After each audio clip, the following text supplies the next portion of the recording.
Halo, selamat pagi anak-anak dan remaja misioner yang dikasihi Tuhan. Salam jumpa kembali bersama Bunda Regina dalam Do Re Mi, doa dan renungan misioner Paroki Santo Petrus dan Paulus Argapura, Keuskupan Jayapura, Sabtu 7 Oktober 2023. Nah, hari ini sebelum kita membaca dan merenungkan firman Tuhan, marilah kita mengawalinya dengan doa pembuka. Dalam nama Bapa dan Putra dan Roh Kudus. Amin. Allah Bapa yang Maha Baik, puji dan syukur kami haturkan kehadirat-Mu Tuhan atas segala nafas kehidupan yang telah Engkau berikan kepada kami. Sepanjang malam tadi kami tidur nyenyak dan juga Engkau membangunkan kami di pagi hari ini dalam keadaan sehat dan tak kekurangan suatu apapun dalam hidup kami. Terima kasih Tuhan atas segala berkat campur tangan-Mu dalam kehidupan kami sepanjang hari ini. Berikanlah pekerjaan yang layak dan pantas di hadapan-Mu, agar kami juga dapat memperoleh kebahagiaan dan kemurahan daripada-Mu.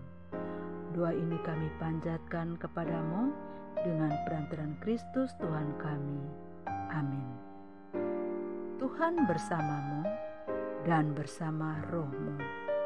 Inilah Injil Yesus Kristus karangan Santo Lukas. Dimuliakanlah Tuhan. Lukas pasal 1 ayat 26 sampai dengan 38. Pemberitahuan tentang kelahiran Yesus. Dalam bulan yang ke-6, Allah menyuruh malaikat Gabriel pergi ke sebuah kota di Galilea bernama Nazaret, kepada seorang perawan yang bertunangan dengan seorang bernama Yusuf dari keluarga Daud. Nama perawan itu Maria. Ketika malaikat itu masuk ke rumah Maria, ia berkata, "Salam, hai engkau yang dikaruniai, Tuhan menyertai engkau." Maria terkejut mendengar perkataan itu, lalu bertanya di dalam hatinya, "Apakah arti salam itu?" Kata malaikat itu kepadanya, "Jangan takut, hai Maria, sebab engkau beroleh kasih karunia di hadapan Allah. Sesungguhnya engkau akan mengandung dan akan melahirkan seorang anak laki-laki, dan hendaklah engkau menamai dia Yesus. Ia akan menjadi besar dan akan disebut Anak Allah yang Maha Tinggi. Dan Tuhan Allah akan mengaruniakan kepadanya takhta Daud, bapa leluhurnya, dan ia akan menjadi raja atas kaum keturunan Yakub sampai selama-lamanya, dan kerajaannya tidak akan berkesudahan." Kata Maria kepada malaikat itu, "Bagaimana hal itu mungkin terjadi, karena aku belum bersuami?"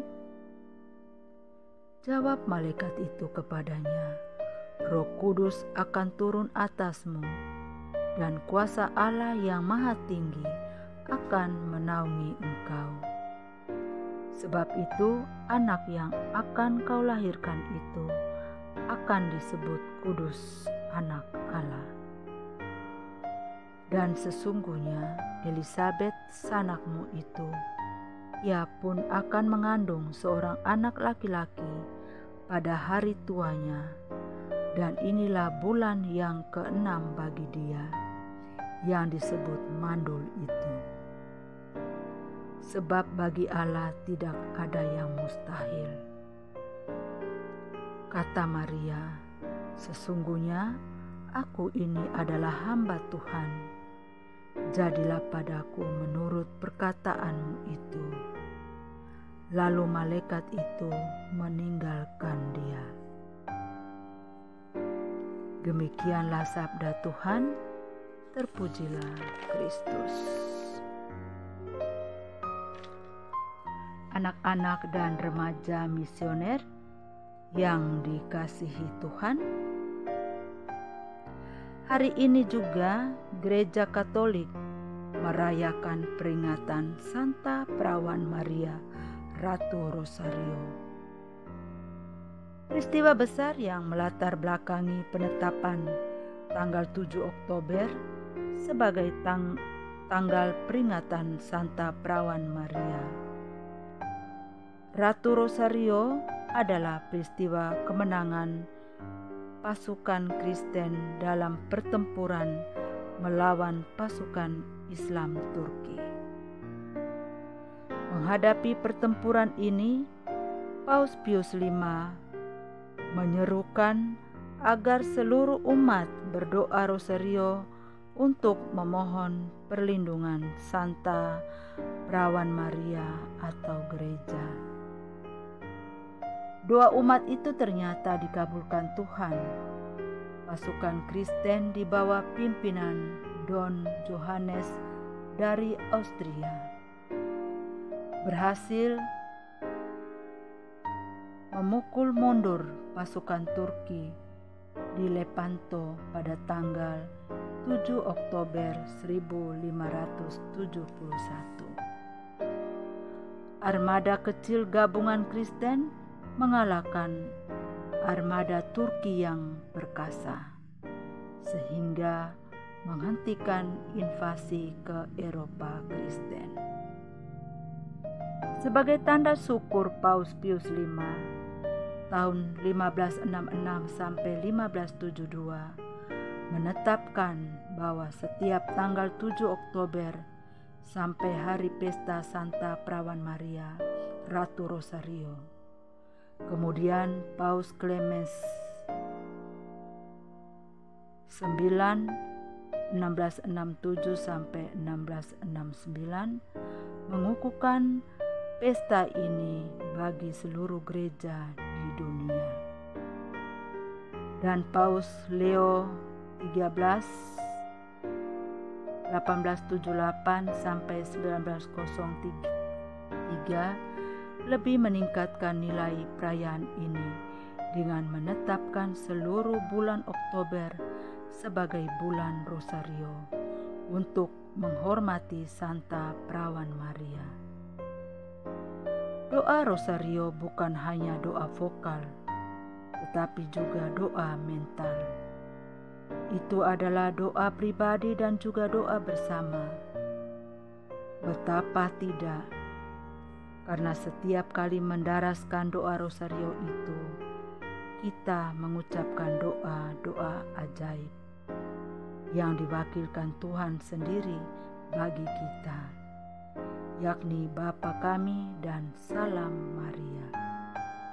Ini adalah bentuk doa yang menuntun kita untuk mengalami Kristus melalui Maria.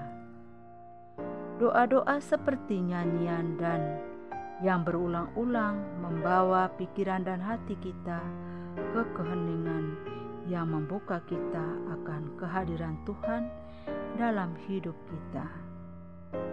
Dalam keheningan itu, kita tahu bahwa kita memiliki seorang ibu yang selalu bersama kita dalam doa dan yang menuntun kita untuk melakukan kehendak Tuhan dan menjadi hambanya seperti yang dilakukan Maria. Nah, renungan hari ini, kebanyakan orang ketika diberitahukan tentang kabar keselamatan yang diperolehnya akan seperti Maria, merasa bahwa hal tersebut tidak mungkin. Nah, kelahiran Yesus yang di luar logika manusia tidak dipercayai Maria. Walaupun yang memberitahu adalah malaikat Tuhan, bagaimana tanggapan kita dalam hal ini? Dan di sini dikatakan bahwa di mana Maria mengatakan kepada malaikat itu, bagaimana hal itu mungkin terjadi karena aku ini belum bersuami. Logika manusia menyatakan bahwa kelahiran seorang bayi terjadi karena hasil hubungan suami istri. Namun ketika malaikat Tuhan datang kepada Maria menyampaikan bagaimana Yesus lahir, maka Maria tidak mempercayainya, sebab belum pernah dalam sejarah manusia seorang bayi dilahirkan dari seorang wanita yang belum bersuami. Suatu fakta yang tidak masuk akal, tentu tidak akan begitu saja dipercaya. Anak-anak dan remaja misioner yang dikasihi Tuhan, logika akan berperan lebih kuat di sini. Logika itu akan kalah jika hal yang tidak mungkin itu sudah membuahkan bukti yang dapat dilihat panca indera.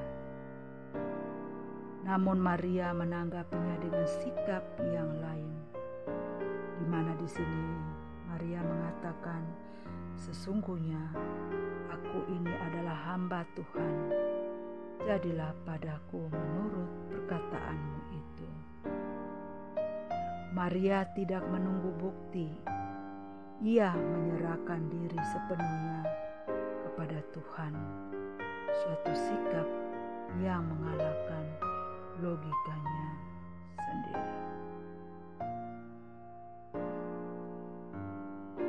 Mempunyai ide tentang manusia yang bisa terbang, banyak orang menertawakan.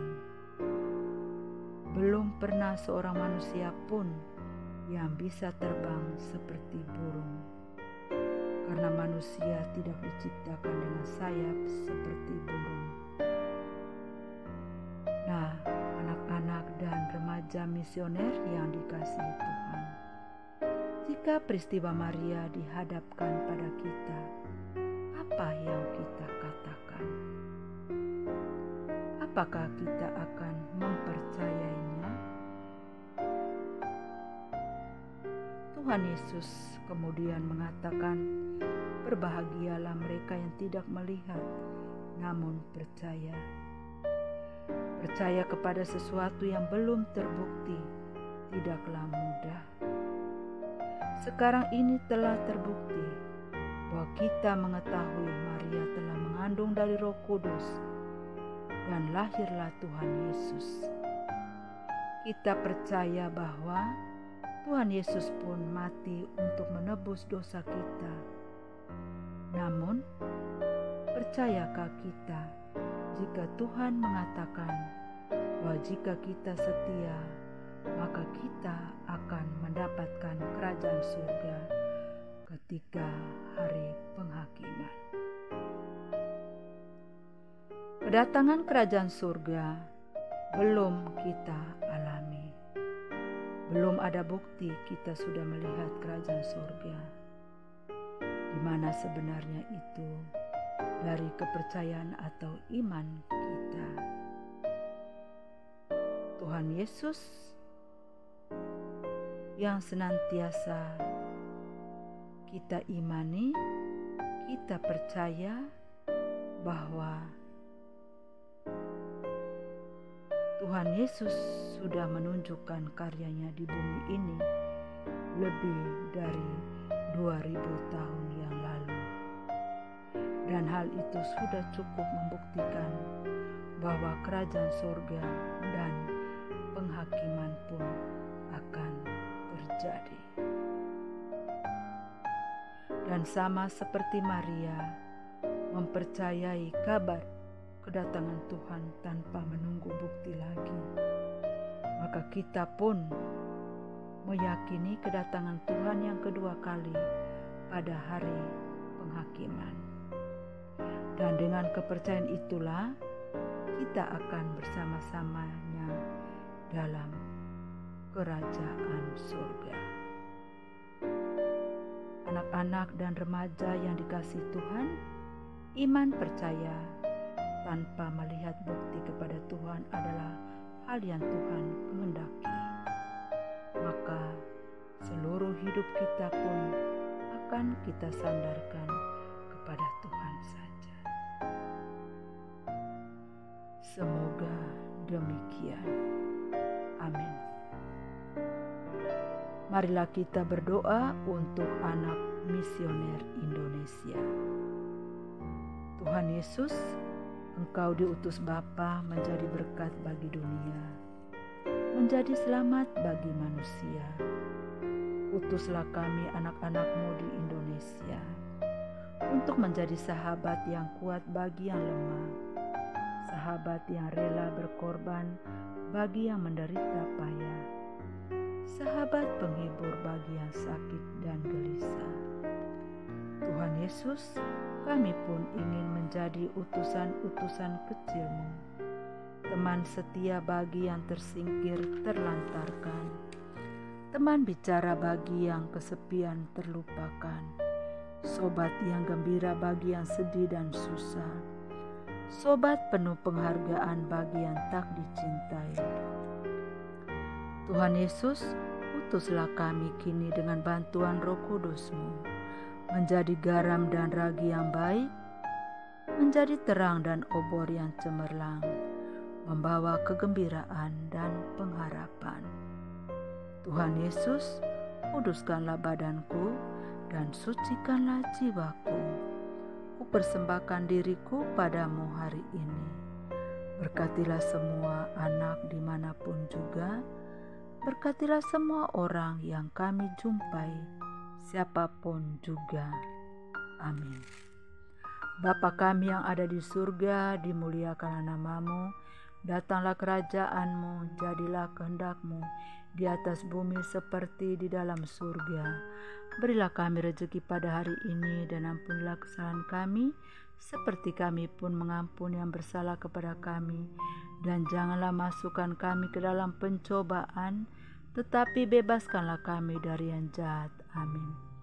Salam Maria, penuh rahmat, Tuhan sertamu. Terpujilah engkau di antara wanita, dan terpujilah buah tubuhmu Yesus.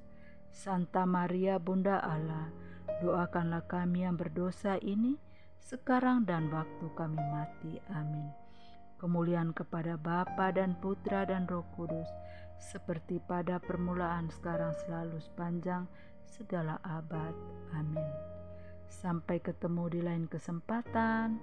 Selamat pagi, selamat beraktivitas. Tuhan Yesus memberkati kita hari ini. Amin. Dalam nama Bapa dan Putra dan Roh Kudus. Amin.